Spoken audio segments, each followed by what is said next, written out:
Hello. Hello, Brian Turner here. In this video, we're going to start learning what I call Chords Level 2. Chords Level 1 is what I teach out of my book. It's page 26 in my book. And what it is basically is the most essential chords. There's 7 keys and there's 3 chords in each key. And what I've done is I've showed you the easiest or the most practical chord. There's no bar chords involved. That's why they are the easiest. So in level 2, what we're going to do is we're going to take those same 7 keys and learn to enrich the chords by creating add 9, sus2, sus4, 6, major 7, etc. Make those chords more interesting. So to understand chords and to understand how to enrich these chords, we need to understand scales. So we're just going to talk about the G major scale. You should see a graphic here about now. And in this graphic, we have a visual representation of the G major scale, starting at the 6th string 3rd fret. Then we have the 5th string open, 2nd fret, 3rd fret, 4th string open, 2nd fret, 4th fret, 3rd string open. That's what we call a 1-octave major scale. We've all heard do, re, mi, fa, sol, la, ti, do. Well, those notes are given number names we call intervals. This would be the first interval, the second, third, 4th, 5th, 6th, 7th, and the 8th are the octave. That's why it's called an octave, because it's the same note, G to G. If we call out the letters, it's G, A, B, C, D, E, F sharp, G. But we're going to deal mostly with the intervals today. Now, in this next graphic, you're going to see a 2-octave major scale. 1, 2, 3, 4, 5, 6, 7, 8. 8 is the same as the 1. It starts over. 1, 2, 3, 4, 5, 6, 7, 8. So you see you have those 7 intervals twice. 1, 2, 3, 4, 5, 6, 7, 8. 2, 3, 4, 5, 6, 7, 8. Now, you hear people, there's 8 notes, but you hear people talk about 9ths and 11ths and even 13ths. That can be kind of confusing. The reason why is because we can give that higher octave scale those higher numbers. For example, look at this, in this graphic here, you'll see that the higher octave are given the numbers that are 7 numbers away. For example, you have 1, 2, 3, 4, 5, 6, 7, 8. There's a G again. Well, the G is an 8, but it's also a 1, so I can call G an 8, then 9, 10, 11, 12, 13, so forth. So whenever you hear me talk about 9ths, that's why we'll have 9ths instead of numbers lower than that. Okay, so the double octave major scale: 1, 2, 3, 4, 5, 6, 7, 8.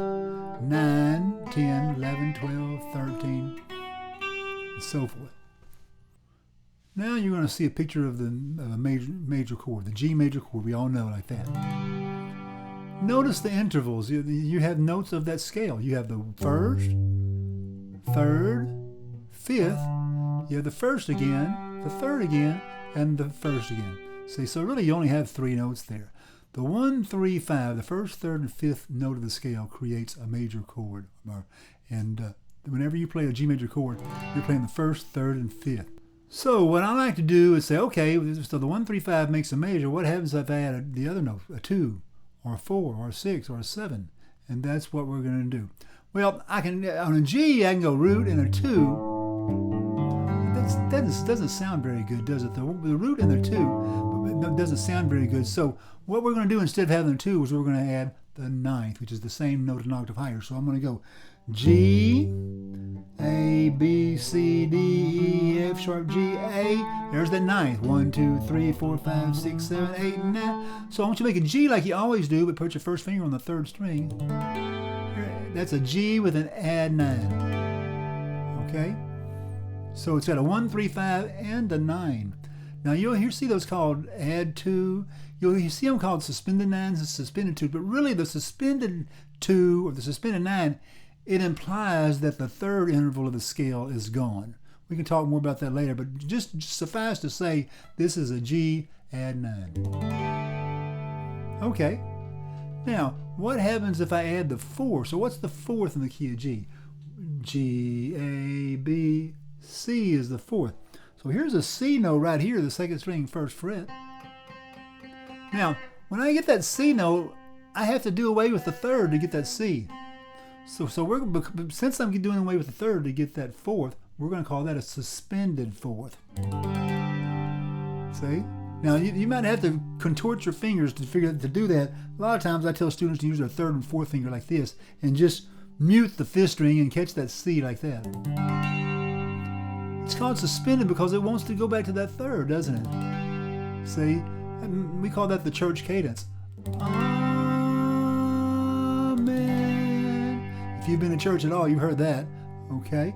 Now, so there you go. That's the suspended 4th. Okay, so we added the 2 or the 9, and we added the 4. So now we're going to go back and pick up the 6. So I'm going to get a G like this again. The 4th string, 2nd fret. That's E. What's the 6 in the key of G? G, A, B, C, D, E. So I'm going to get a G. I'm going to get that 4th string, 2nd fret. That's an E.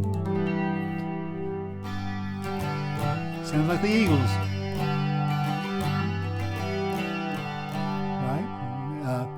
Okay, so now I'm going to pick up, the only thing we've left off of the major scale is the 7.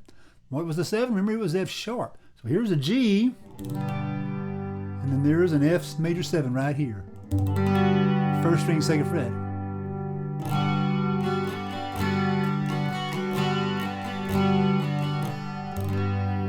So we have G, G add 9, G sus4, G6, G major 7. Now there's lots of ways to play all of these chords, but I'm just showing you what I think are the most obvious ways. When you're playing, the whole idea, when you have a G chord, just add that in there to enrich the chord, to give you color. So you can do more than one. I can do the sus4 and the 6 at the same time. Or the 4 and the 2.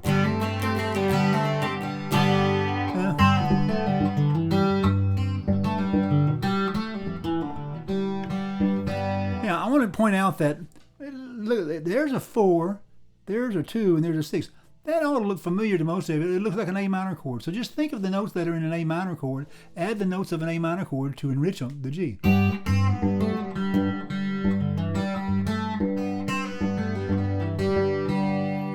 There you go. So that's just with the G chord. And then the next lesson, we will do the same thing with the C and then the D7. Then you'll have the basic 3 chords in the key of G, G, C, and D7, and they'll all be enriched or embellished or colored, whatever you want to call it. Now, so if you like this video, please let me know in the comments. At least like it, maybe subscribe, because quite frankly, if I get a lot of interest in this, that inspires me to follow up and do a lot more videos like this. And that's kind of the way it works. So let me know if you have any questions in the comments. Bye.